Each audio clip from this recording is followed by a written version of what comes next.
네, 여러분 안녕하세요. 이 시간에는 지난 시간에 이어서 임진왜란과 병자호란이라는 전란을 극복하기 위해서 정부가 무슨 일을 했는지에 대해서 집중적으로 알아보도록 하겠습니다.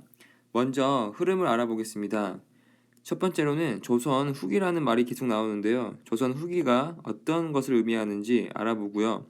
두 번째는 조정, 그러니까 즉 나라에서 이 전란을 극복하기 위해서 어떤 일을 했는지 알아보겠습니다. 그리고 마지막으로는 북벌이라는 말이 나오는데요. 이 북벌이 어떤 뜻인지에 대해서 공부해 보도록 하겠습니다. 네, 첫 번째로 조선 후기가 무엇인지에 대해서 공부를 해보도록 하겠습니다. 자, 여러분들 선생님과 저번에 전란에 대해서 공부를 했죠. 전란이 두 가지 전쟁이라고 했는데 뭐라고 했죠?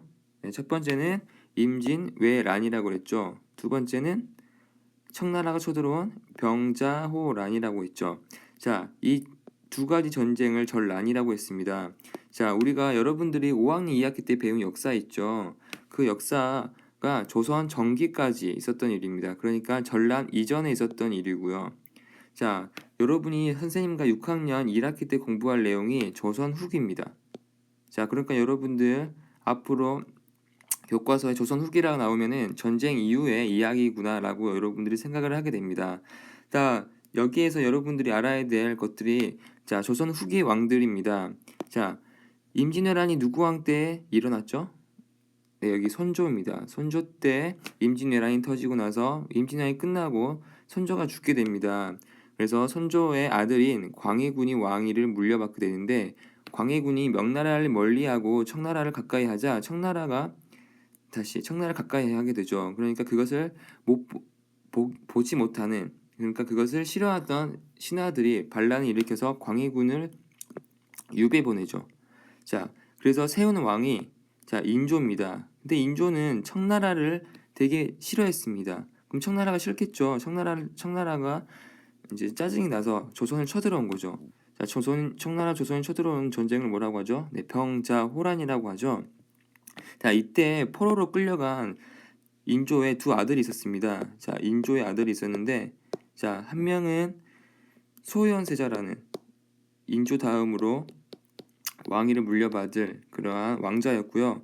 자, 두 번째 아들이 복림대군이었습니다. 복림대군. 자, 문제는 이 소현세자와 복림대군 다 청나라를 끌려가게 됐는데, 자, 소현세자는 어떤 입장이었냐면 청나라를 배우자라는 입장입니다. 청나라 배우자. 자, 대신 복림대군은 청나라는 싫다 이런 입장입니다. 청나라는 안 된다. 자, 이제 인질에서 이제 풀려나서 조선을 다시 돌아오게 됩니다. 두 왕자가. 그런데 소현세자는 인조한테 뭐라고 했냐면 청나라를 더 이상 배척해서는 안 되고 청나라를 배워야 됩니다 하면서 청나라의 물건들을 보여드리죠. 그랬더니 인조가 어떻게 했을까요? 자신에게 치욕을 주었던 청나라를 감히 배울 수 있냐 하면서 소현세자를 되게 뭐라고 합니다. 그런데 아이러니하게 소현세자가 그 일이 있고 나서 며칠 후에 갑자기 죽게 되죠. 이렇게 피를 흘리면서 죽게 됩니다. 자, 그래서 독살설이 좀 이렇게 퍼지게 되게 되는데요. 네, 소현세자가 죽게 되고 그 다음에 왕을 누가 물려받냐면 자, 여기 보면은 복림대군이 왕을 물려받게 되는데 이 복림대군이 나중에 누가 되냐면 네, 효종이 됩니다. 네, 두 번째로는 그 전란 이후에 나라에서 즉 조정이라고 나와 있죠. 여기 조정이 즉 나라라는 뜻입니다. 자, 나라에서 한 일에 대해서 공부를 해보도록 하겠습니다. 전란 때문에 농토가 황폐화되고 수많은 사람이 죽거나 포로로 끌려갔다 그랬죠. 그러면 어떤 문제가 생길까요?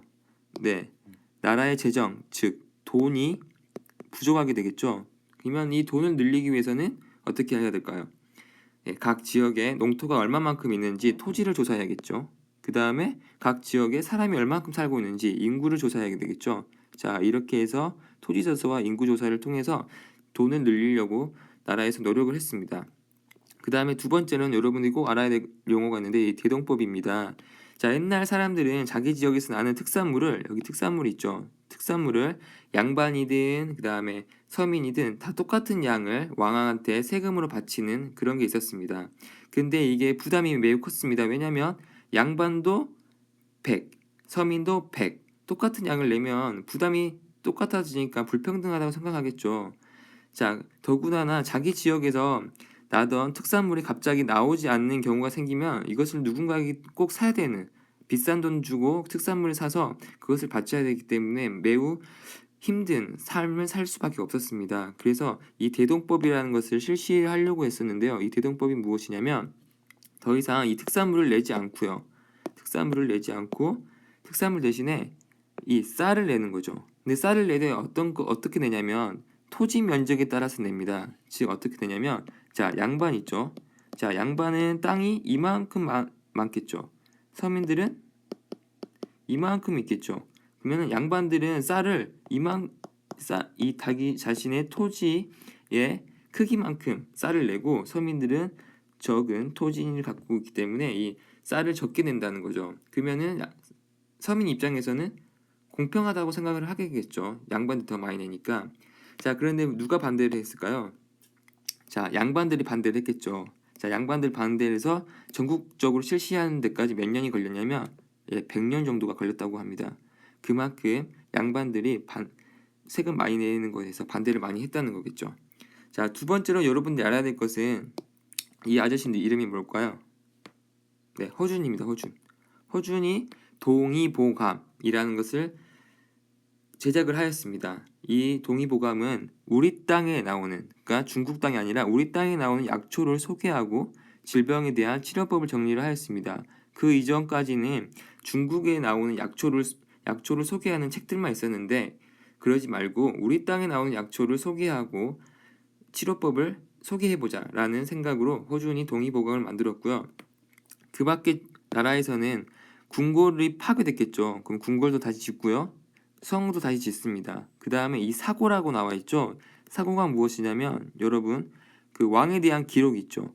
조선 왕조 실록 같은 왕에 대한 기록을 보관한 창고를 사고라고 합니다. 이 사고를 다시 짓기도 합니다.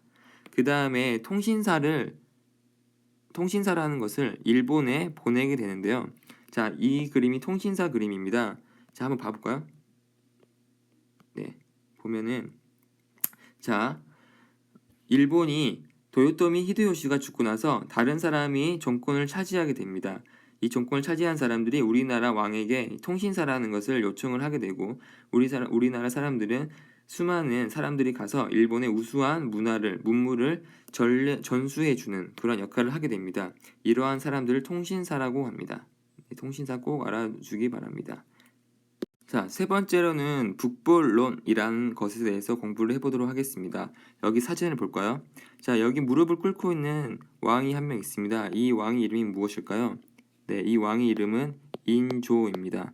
자, 인조는 병자호란을 겪으면서 자신이 이민족이라고 불렀던 야만인이라고 불렀던 청나라 황제에게 무릎을 꿇고 황복을 하게 됩니다. 이것은 한나라의 왕이 자신이 야만이라고 불렀던 그 사람에게 무릎을 꿇었다는 것은 매우 치욕적인 일이겠죠. 그래서 인조는 청나라를 복수하고자 하는 마음이 있었습니다. 그 뜻을 이어받아 그 뒤를 이어서 왕이 된 사람의 이름이 무엇이죠? 네, 효종입니다. 효종. 자, 효종은 아버지의 뜻을 받들어서 청나라를 공격하고자 하는 북벌론을 펼치게 됩니다. 그러니까 자, 우리나라가 있으면 우리나라가 있죠. 우리나라가 있으면 여기가 조선이고 여기가 청나라라고 한다면 자, 무기랑 이런 것들을 준비를 해가지고 자, 언젠가는 이 청나라를 쳐 부수자 이러한 입장이 이 북벌론인 것입니다. 그래서 효종은 어떻게 했냐면 성과 무기를 정비를 하게 됩니다. 성도 짓고 무기도 만드는 거죠. 하지만 청나라는 국력이 더욱더 강해져서 더 이상 공격할 수 없는 대상이 되어버리는 거죠. 그 다음에 북벌을 준비하는 동안 돈이 너무 많이 드는 겁니다. 비용이 증가해서 나라 살림이 점점 어려워지는 거죠. 더 이상 공격을 준비할 수가 없는 시기가 온 것입니다. 그래서 결국에는 효종이 청나라를 공격해 보지도 못하고 갑작스럽게 죽어 실패를 하게 됩니다. 자, 여러분들 여기서 또 알아야 될 것은 무엇이냐면 여기 보시면 청나라는 지금 정벌하기보다는 청나라를 배워야 할 때라고 생각한다 라는 사람도 있었죠. 자, 이 사람들 입장이 무엇이냐면 이 북벌론과 반대되는 용어로서 북학입니다. 북학, 즉 청나라를 배우자라는 북학론자들도 생겨나게 됩니다. 그러니까 북벌론과 북학론이 좀 대립하게 되는 그런 형세가 발생을 하게 됩니다.